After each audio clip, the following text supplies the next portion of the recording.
வள்ளுவருமே சொல்லிட்டார், விதியை யாராலும் வெல்ல முடியாது, நாம் என்னதான் தந்திரம் செய்தாலும் விதிதான் ஜெயிக்கும் அப்படின்னு சொல்லிட்டு ஒரே ஒரு இடத்துல எக்ஸம்ஷன் கொடுக்குறாரு.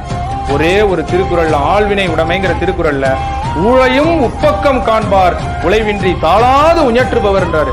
ரெண்டே ரெண்டு தகுதி இருந்தா போதும், நீ விதியை புறமுதுகிட்டு ஓட விடலாம். அது என்ன அப்படின்னா, யார் ஒருவன் விடாமுயற்சியோடு காலம் தாழ்த்தாமல், வார்த்தையை பாருங்க, நம்மகிட்ட முயற்சி இருக்கும் ஆனா காலம் தாழ்த்தும்.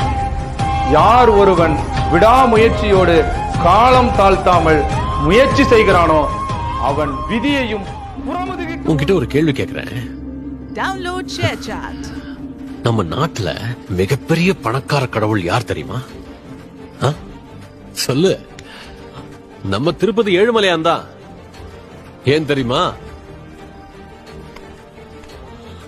எத்தனையோ இடத்துல பெருமாள் கோயில் இருக்கு, ஆனா